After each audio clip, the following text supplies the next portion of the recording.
Assalamualaikum. Waalaikumsalam. Salam nih sekarang nih. Halo. Asik. Halo, assalamualaikum. Halo. Iya, kenapa? Oh, ini ya. Lagi. Nggak bener itu, nggak boleh, nggak usah. Nggak usah. Cari pondok yang lebih nyaman, buat psikologis anak juga terjaga. Ya, ya. Gampang, gampang. Siap, siap, siap. Siap, siap. Masukin aja sini. Saya urusin. Insyaallah, insyaallah. Insyaallah. Oke. Ya. Waalaikumsalam. Aneh. Apa, Sat? Apa, Jak? Ini teman gua, Bang Erik. Mau masukin ke pondok anaknya. Dia ngedengar berita-berita yang kayak gitu. Bahaya tuh. Gua belum make sure. Emang betul ada murabi pondok yang sampai nyiksa anak muridnya? Iya, Tat, yang kemarin tuh. Di mana? Sampai di bukan murabi sih, lebih ke seniornya. Oh, jadi seniornya. Sampai cacat permanen. Jadi kayak MPLS, Dibakar. kayak Bukan MPLS kan formal ya. iya, maksudnya gitu, kayak ospek begitu. Pihak pondok tahu, tapi mungkin ini pembulian masuknya. Bullying ya. Iya. Soalnya gua udah 3 kali ditelepon sama orang tua yang mau masukin pondok anaknya. Kasusnya juga sama. Di daerah mana sih, gua gaptek sih. Daerah mana ya? Lupa saya. Pokoknya Gua gaptek jadi gak tahu. Pihak pondoknya tuh kiainya ngelarang dia buat ngadu.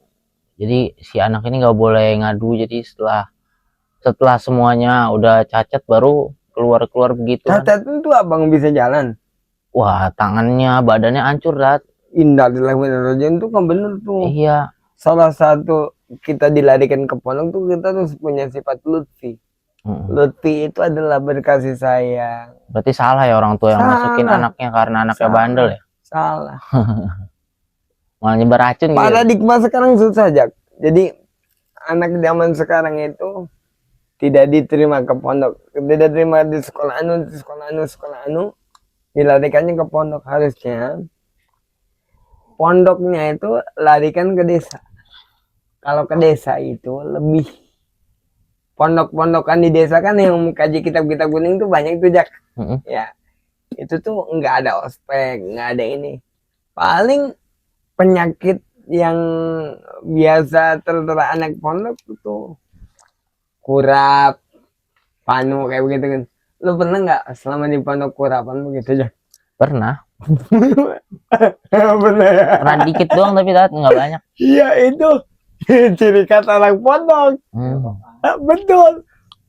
Ciri khas anak pondok itu belum sah kalau belum kurapan, Jak. Iya. Ini yang saya juga alumni pondok ya. Tapi saya mengkritik sistem pondok pesantren. Menurut saya udah nggak tepat lah zaman sekarang. Karena ya begitu. Udah, apalagi di pondok saya dulu, saat teknologi tuh nggak boleh digunain sama santri, dan itu yang saya, waduh, kita ketinggalan zaman nih kalau begini nih. Yang harusnya tegas penghuni pondoknya dan ketua seniornya harusnya jelas, harusnya tegas untuk mengantisipasi ini. Kan itu tuh kemungkaran. Orang loh yang disiksa, bukan binatang. Ke binatang aja kita nggak boleh menyiksa, apalagi ke orang.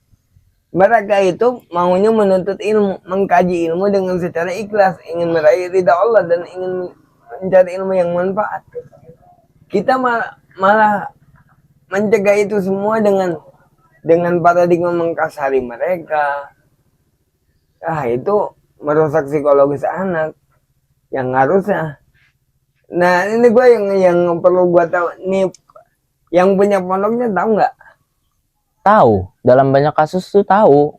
Sebenarnya kasus ini nggak terjadi 1-2 kali, tapi udah beberapa kali. Tapi diem aja, dan pondok saya dulu juga begitu, saat terjadi yang namanya penganiayaan gitu. Cuman sama pihak pondok udahlah jangan diperpanjang. Terjadi pencabulan dari ustadz ke Santri yang lebih ke, dulu kan ada santri yang Ada. namanya tuh amrot ya. Kalau cowok mirip-mirip cewek, Amrot deh. iya kan. Nah itu kan biasanya kan namanya di pondok tersteril apa terisolasi gitu kan. Jadi yang cowok kelihatan cewek jadi kayak cakep disukain gitu. Dan itu dicabulin saat disuruh diem, nggak boleh, mendingan gak usah ngadu lah segala macam. Dan itu saya, ya kan kita kan sebagai santri kan emang niatnya tadi kata Ustadz ya pengen nuntut ilmu segala macam, tapi sistem pondoknya itu niatnya nyari duit, bisnis gitu. Ya Allah ya Rob. Dan itu makanya saya mengkritik pondok zaman sekarang, udahlah nggak usah masukin anak ke pondok, saya 6 tahun pengalaman di pondok gitu. Itu tuh akhirnya kita tuh menjadi takut ya. Kenapa pondok pesantren yang harus menjadi tempat yang penuh cahaya, penuh dengan nur, penuh dengan cahaya hidayah. Tapi kok dihiasi dengan kehawa nafsuan manusia yang biadab, ya kan? Sampai kayak gitu-gitu. Naudzubillah subhanallahi. Kalau pengurus pondoknya juga tahu, man ra'a minkum mungkaran falyughayyirhu biyadihi.